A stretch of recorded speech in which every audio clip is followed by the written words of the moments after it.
तर आपण आज एक नवीन ट्रेकला सुरुवात करत आहोत, किल्ले लोहगड।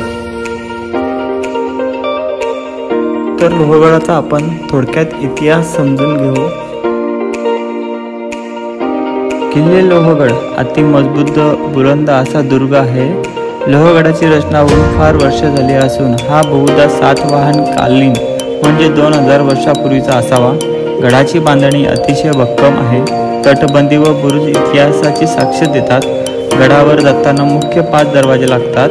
त्यात प्रामुख्याने गणेश दरवाजा, महादरवाजा, नाना दरवाजा, त्र्यंबकेश्वर दरवाजा व हनुमान दरवाजा येतात। गडाचा इतिहास पाहिला तर प्रथम सातवाहन, पुढे बहमनी, नंतर इतिहासकालीन नोंदणीप्रमाणे निजामशाहीचे संस्थापक मलिक अंबरने किल्ला घेतला। 1637 मध्ये आदिलशाहीकडे व 1648 दरम्यान शिवाजी महाराजांनी हा किल्ला स्वराज्यात घेतला। मिर्झा राजे यांच्या बरोबर झालेल्या तहात मुघलांकडे होता। अकबर यांनी तो पुन्हा स्वराज्यात आणला। 1861 साली निजामाने घेऊन मोठ्या प्रमाणात संपत्ती लुटून नेली। 1818 मध्ये इंग्रजांनी एकही गोळी न झाडता हा किल्ला त्यांनी ताब्यात घेतला।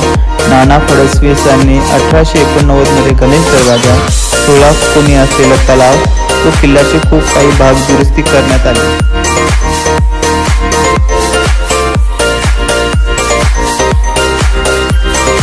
तर किल्ल्यावर पाहण्यासारखे त्र्यंबकेश्वर महादेवाचे मंदिर आहे। सदर वाड्याच्या अवशेष, घोड्याच्या पागा, पाण्याची टाकी, तोफा, विंचू काटामाची व लक्ष्मी कोटी आहे। लक्ष्मी कोटीचा उपयोग छत्रपती शिवाजी महाराजांनी सुरतेची लूट ठेवण्याकरिता केला होता।